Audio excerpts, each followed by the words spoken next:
to see our tea products. We have bottled beverages and tea bags. Runa, thank you. Open and taste. Yeah. We work with a plant called Wayusa, which comes from the Ecuadorian Amazon. Many Ecuadorian indigenous groups, especially the Quechua, Shuar, and Achuar people, wake up at 3 in the morning and they drink Wayusa to plan their day. It's a highly caffeinated beverage, which I hope you all are feeling. And they use it to interpret their dreams and based on those dreams to plan their day. The vision of Runa is, as a social enterprise, that we wanted to share this product with the world, and in a way that would bring benefits back to these indigenous communities, and also as a tool for forest conservation. We're a hybrid model. We have both a for-profit and a nonprofit. I am the executive director of the nonprofit, but I'm totally happy to talk about both arms of our organization. The for-profit is really, the main role of the for-profit is to bring the additional income, to create the market, because we believe that the market is where the income will come to really help local people. We do not believe that a for-profit left on its own can really support that social mission by itself. And so for that reason we have the nonprofit. And on the nonprofit side, what we do is we try to really figure out what are the rules of this market. How do we create social structures in indigenous communities that can benefit from this market, that can take increased income and use it for good. And also, how do we ensure that production of this plant doesn't lead to the history of extraction-based industries that we've had in the Amazon, throughout Latin America, such as rubber, oil, bananas, all of which Ecuador has plenty of. And I really don't see that those markets have helped any of the indigenous people. So the Amazon is a huge area, and there's a lot of pressure right now on the Amazon to become developed. And what our hope is that we can use Wayusa as a new model of how markets can integrate into a pristine ecosystem and also into a social system that is largely controlled by indigenous people, and give them more ownership in that process. So that's what we do, and I look forward to hearing about more. So as we go through some of these experiences, really just trying to lay out, beginning to paint a landscape that I think we start to hear represented in these different experiences. And in painting that landscape, I wanted to turn to Sherry to share with us a little bit about Indigenous Designs. And I think I'm really excited about something you're doing to build value to that company around a trace tool. Sure. So a minute on who is Indigenous Designs. 13-year-old fair trade and organic apparel company. I want to give a shout out. We have the founders here, Matt Reynolds and Scott Leonard. Wave, guys. And these phenomenal gentlemen had a vision.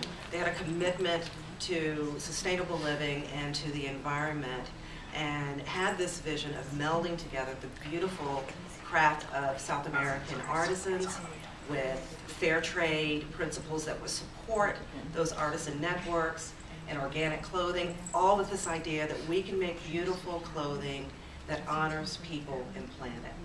And what is particularly unique about Indigenous and the approach is that there's a huge sense of responsibility and a sense of respect that guides every bit of the guiding principles of production, of work with the communities. And in a lot of ways, I'm playing off of something Amy said. She talked about defining success for your community and having the opportunity to use enterprise to do that. And what we're able to do with this trace tool is continually redefine success. And it's one of the benchmarks of the way that we work at Indigenous Designs. So what is the trace tool? It is a way of bringing a higher degree of transparency to the supply chain.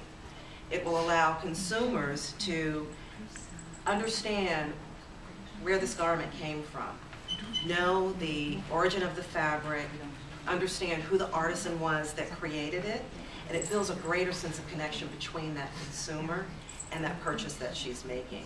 So it's a way to take fashion and build a greater depth of consciousness into the impact of your purchase, the impact of purchase as a means of impacting communities.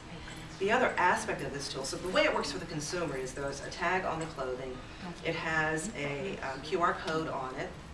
You scan the code from your mobile phone, and this fantastic mobile experience launches. You've learned about Indigenous designs, you learn about the artisan, the country of origin. You can really get the background, the deeper story on the apparel. You also get to see as a consumer what the real impact is, and this is where the technology as a forward-facing opportunity to raise consciousness because it becomes a deeper opportunity to improve the impact that we're having in communities and with the artisan network that we work with. It's been now combined with some SMS technology through the supply chain, using work with the Grameen Foundation and use their Progress Out of Poverty Index. We're actually surveying the community and getting some benchmark metrics to understand the real quantifiable impact that we're having on the community. So you've got the front end story, the beautiful connection to the work and the artisan, and the consumer can directly see the impact that they're having in the community. And then we've got benchmarks to understand the impact that we're having and how we continue to work with communities to make progress. And then we're going to share the tool. We want others to also have the same opportunity to roll this into their operations, to build that same level of transparency into the way that they're approaching fair trade, approaching environmental sustainability, and approaching increasing education within their consumer base and the work that they're doing. This is really helpful. Can you just help me get a sense of the overall the size of your company in terms of how many communities or beneficiaries you work with, and also where do people buy your garments? Sure. 1,500 artisans, hand knitting artisans in South America are part of the Indigenous Designs Network. Distribution in the United States is all across high-end boutiques throughout the country. Can you give me a store count, Matt? About 500 specialty boutiques, spas, resorts, national catalogs, and then through our private label channels through mainstream big box veteran retailers like Bloomingdale's, Saks, Neiman's, and Nordstrom's. And as always, indigenousdesigns.com. And online as well. So I know we're going to get a little more into this around how do we assess social or environmental impact in our work, but one way I understand that you do that is you're fair trade certified, you have fair trade certified lines, as well as Runa. You're also being a pioneer, bringing fair trade certification to your tea product. So this is one of the big conversations I hope we can talk more about. When we talk about impact investing, what's the impact? But that's one way, is to use these third-party standards, whether it's organic with agriculture or fair trade. Now, one of the things I just want to highlight that excites me about this fair trace tool, to me it's a possibility of a future. What if we actually knew where our food and clothing came from? Can you imagine going to the store and your food or your clothing talked to you, and you could hear the story and make a choice based on who was making that garment for you? So I think, to me, that's part of the excitement of the possibility of seeing Indigenous women from Peru tell the story to the customer in Bloomingdale's. Absolutely, and it's, you know, one of the difficulties is we've got a growing population of consumers that want to behave more responsibly. They want to make conscious choices, but the information swirls around. It can be really difficult to try to walk day to day and have every decision that you make, everything that you touch, come from that place of consciousness.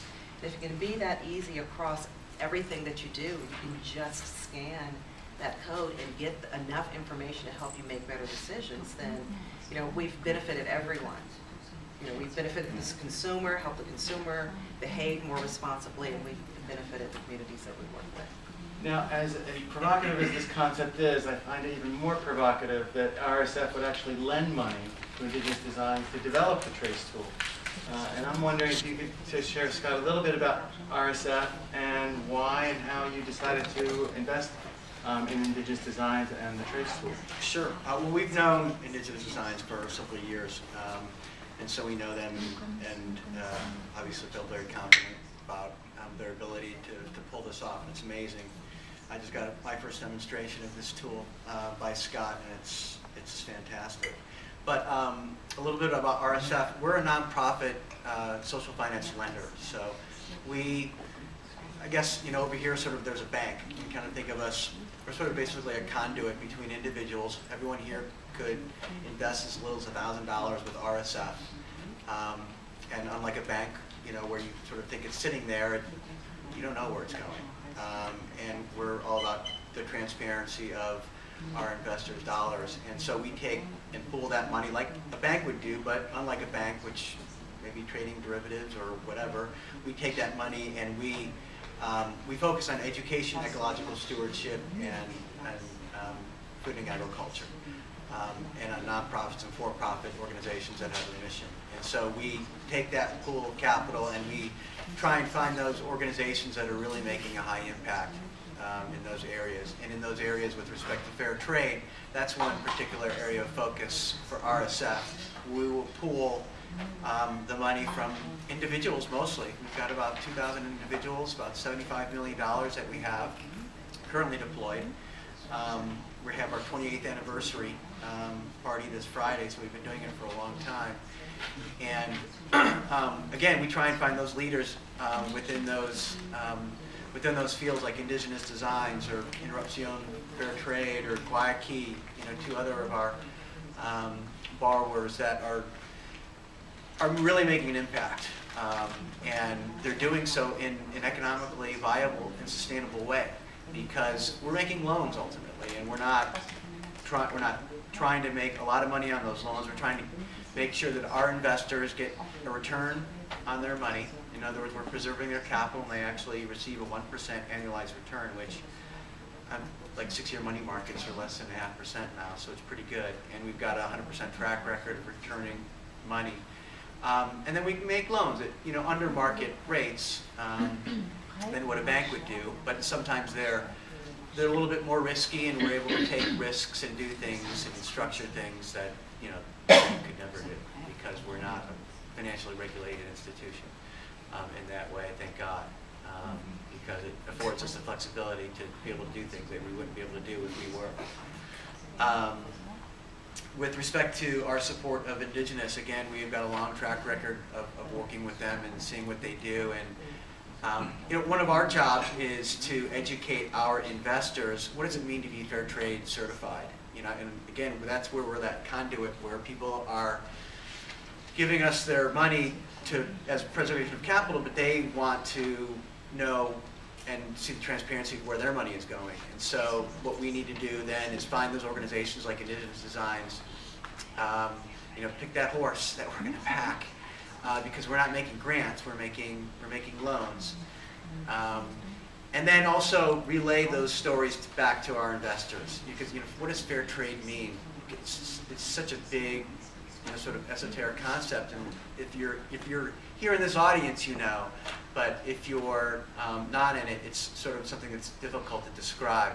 And really the only way you can sometimes describe it is to sit with somebody for 30 seconds like Scott did with me in the lobby and show them this trace tool that you can just scan over a barcode and it instantly tells you the story, shows you the person who made it, and then you really feel and you experience what fair trade is, because you can read about it, you can talk about it, but that's a true, real experience. And so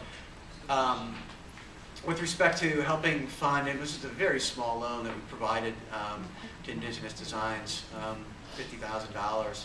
But it helped put in motion, I think, the funding that was required to put this fair trade tool in place.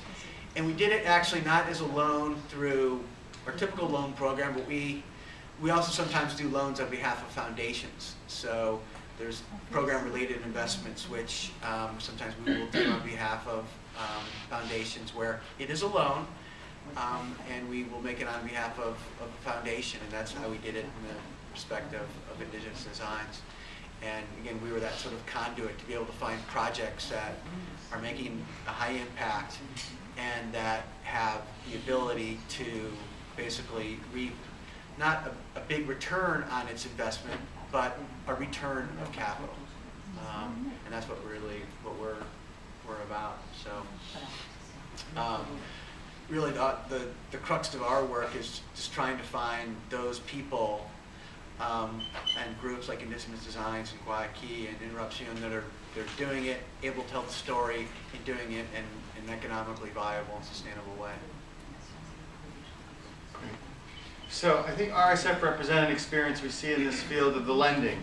There's a lot increasingly where we know, and there's the microfinance world, I think, where you're really speaking to, and Amy also is really at another scale. What's the range of loans that you provide, or the size? Size, it's typically 200,000 to 5 million. And we can go above and below, depending, but that's typically the range. So we've got about 75 borrowers right now in our portfolio. And do you ever lend to organizations based in other countries?